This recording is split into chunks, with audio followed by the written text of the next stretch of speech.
Sir Michael Fabricant. Good morning, Sir Michael. Good morning, Mark. Is a replacement of the Labour leader simply the shifting of deck chairs on the Titanic? There is a problem with the cabinet, don't we know it? And the problem is that structurally they seem to be unable to make decisions. For example, only about 5-6 weeks ago, you had the Defence Secretary saying that the British would be boarding Russian ships, ghost ships, those illegal tankers going through the Channel. Now, the French have boarded them. The British haven't boarded a single one. And why is that? Because of the structural weakness of the cabinet. You've got people like Hermer, who is the Attorney General, Lord Hermer, saying you can't do this, it's illegal. You've got others who are saying it's illegal as well, and what would the consequences be? You know, these people are incapable of making decisions. They've never made decisions in their lives about anything. They're racked with doubt. So you get all these fine statements from Starmer, lots of things he's going to do. It all sounds very good at the time, and nothing happens. So I don't think it will make a huge difference. Well, of course, you know so much about how the House of Commons operates. You're a former Conservative MP. It's more difficult, is it not, for a Labour Prime Minister to be defenestrated? The mathematics are more of a challenge. Plus, it's just not in the culture or tradition of the Labour Party to ditch their leaders. Yes, that's right. Unfortunately, it's only too easy in the Conservative Party to ditch its leaders. They've changed the rules recently in the Conservative Party from 15% to 30%.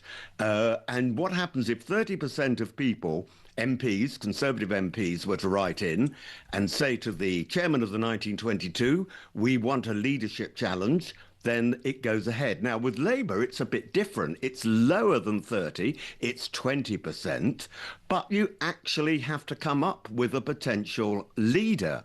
So unlike the Conservatives, where you just write in and say you've got no confidence in the leader, and then the race begins, somebody has got to stand up front.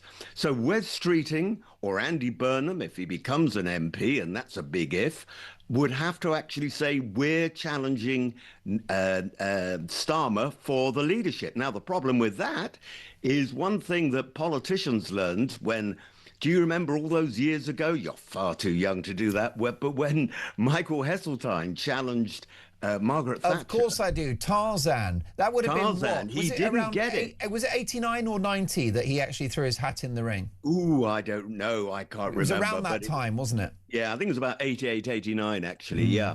But basically, there seems to be a general rule now in politics where people think that the first person to make the move loses. The person who wields the axe loses. So will Wes Streeting have the guts? Will he have the courage? Will he have the confidence to make that move? Now, I understand from friends in the House of Commons that he thinks he has got that 20%, so he could do a challenge. And it all depends what happens in the local elections. So some people are saying that if Labour lose more than 1,500 seats in the local elections, then the challenge will happen from Wes Streeting or maybe someone else. Could be a stalking horse. Could be Dave Robertson, the new MP for Lichfield. Where I am now, who knows? But the point is someone has to put up, and then the whole thing is open. But some polls are now saying that Labour could lose as many as 2,000 seats. Who knows? But we'll find out soon enough after the elections on May 7th. And, Michael, you don't just understand the machinations of the House of Commons, you know how the press work as well. And it's not an accident, is it, that we've got front page news that Streeting has the numbers. That will have been planted by his team. They are on manoeuvres. Well, I listened to Wes Streeting on The World at One, a Radio 4 programme yesterday. Can I mention them? Am I allowed to? What happened to your DAB Plus radio? Was it faulty? Yes, I think somehow I'd tuned it into talk radio, and it somehow sprung over to Radio 4. I don't know how that happened. Well, I'm delighted to say that Julia Hartley-Brewer has shown me a hack where you can delete all of the other radio stations, so it's only talk, and that way you can actually trust your radio. Ah, I'll have to do that. I'll have to, a bit like the Germans did in the Second World War, where people were issued with Volksradio. No, I mean, joking apart, I encourage everyone, including my audience, to have a broad media diet because it's important to hear what all the outlets are saying. But interestingly, Wes Streeting was challenging his own government yesterday and saying we have got to actually do things and listing things that should be done following the Golders Green stabbings. Yeah. And he was saying how shocked he is and how he was hinting that the government seems paralyzed and unable to actually do anything, only just talk fine words. And I thought, well, that was a very interesting statement from Wes Streeting, a very brave statement, and not something that perhaps other ministers would say, because it was an implicit criticism of Keir Starmer's leadership. But who knows? He may well say, you know, the time isn't right. And meanwhile, you've got Andy Burnham, who is waiting to become a member of parliament, because, of course, he isn't a member of parliament at the moment. And if he wants to stand, he's got to be selected. And don't forget, he was blocked last time by Keir Starmer and the Labour Party National Executive from standing in a by-election. He says that he's got, or his supporters say that he's got 20 or more Labour MPs who are willing to stand down in so-called safe seats to allow him to become a member of parliament in a by-election. But are there any safe seats anymore? Can you stand somewhere in a by-election and actually think you'll get elected? There's no guarantee he would actually get elected. And all that takes time. So if Wes Streeting wants to become leader of the Labour Party, he's got to move fast. And the rumours are that he will move fast within 48 hours of a disastrous Labour election result. But who knows? Maybe Labour will do well in the local elections. So if the mood in Lichfield is anything to go by, I doubt it. Pigs might fly. Sir Michael, is there any talent within the Labour Party that can rescue the whole project? Is there a figure sat there on those backbenches or in the cabinet who could do a good job? Well, I mean, that is the $64,000 question. First of all, as I said at the beginning, can anyone do a good job with so many people in the cabinet who are incapable of making a decision? And don't forget, prime ministers are first amongst equals. They can't dictate to the cabinet unless, of course, you are someone with balls like Margaret Thatcher. She did dictate to the cabinet. But so many leaders don't do that. They are apparatchiks. They work within the system. And Labour cabinets seem to be incapable of making decisions. But here's a rather difficult thought. Vidya Alexson, who is the acting chief of staff, is apparently suggesting to Keir Starmer that he immediately initiates a reshuffle of the cabinet as soon as the election results are over. But what does he want to do? He wants to get rid of Rachel Reeves. Well, that has to be a blessing. But he wants to put in Ed Miliband instead as treasurer and replace the one person I think is doing a half-decent job. Shabana Mahmood, who is the Home Secretary, wants to replace her with Angela Rayner. I mean, would that be a strengthening of the Angela cabinet? Rayner, Home Secretary? I beg your pardon? Did you say Angela Rayner, Home Secretary? Yes. Now, that's Can a you devastating imagine? thought, because this is a woman in Angela Rayner who said that Shabana Mahmood's sensible plans to make people wait 10 years for settled status was un-British.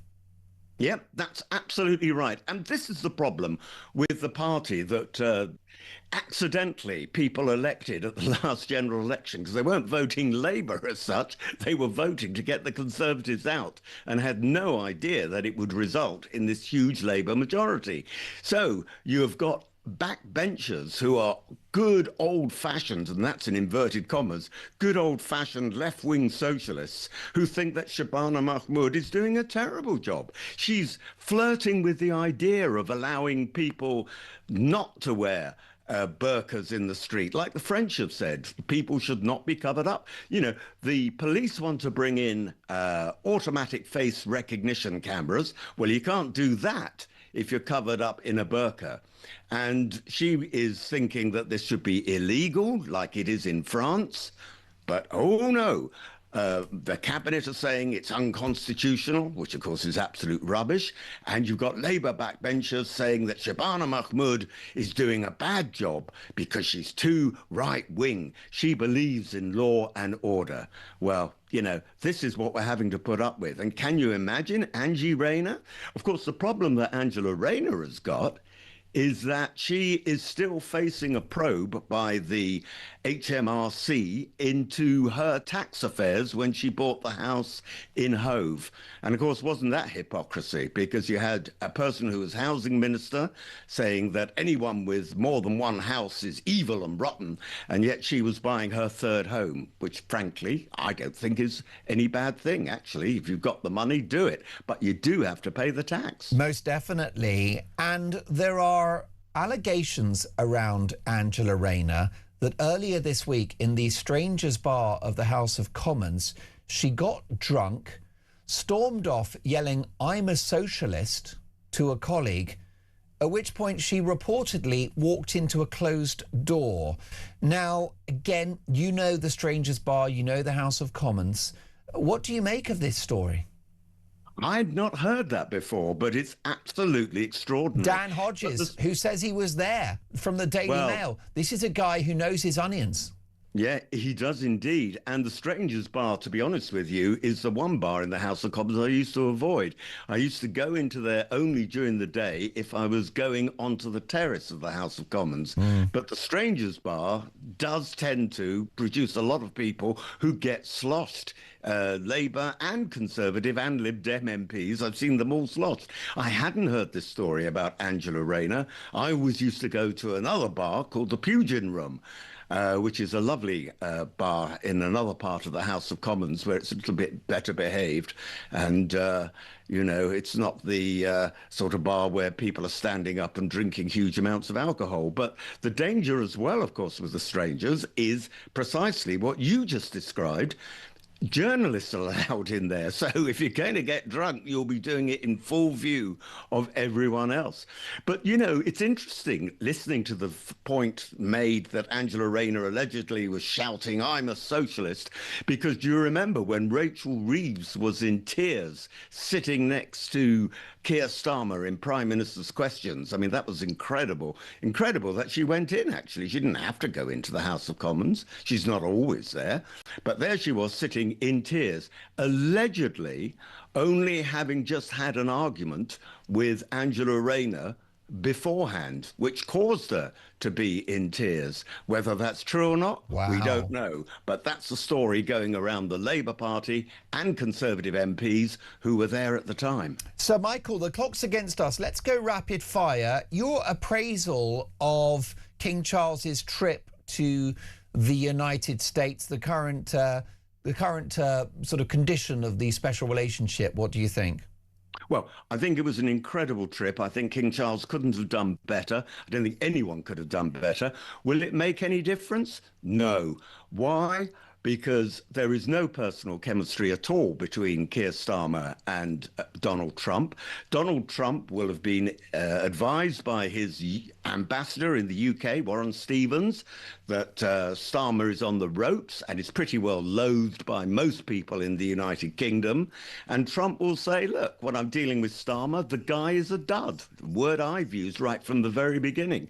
There's no point in my being friendly with him. He can't make a decision. I don't like him. The British people don't like him. So there's no doubt that there is love between Britain and America and American Britain. I go to the United States 3 or 4 times a year and I adore the place. It's like a home from home. But as far as relationship with this government is concerned, there is no special relationship anymore.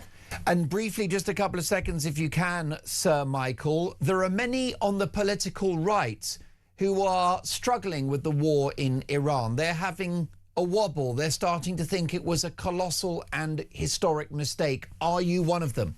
I am not. Iran is an evil regime. Iran is the regime which not only supplies its proxies, Hezbollah, Hamas, and the Houthis down in Yemen with weapons, these are the people who trained others to blow up British soldiers in Iraq and Afghanistan. And there have been other British operations where people have been killed thanks to the Iranians. It's a rotten regime. It should not be allowed to have nuclear weapons. They are producing, and admit themselves, they have enriched uranium to 60%, which is, you only need 5% for peaceful use. It's quite clear that they're trying to get nuclear weapons. They are a dangerous regime, and they need to be dealt with.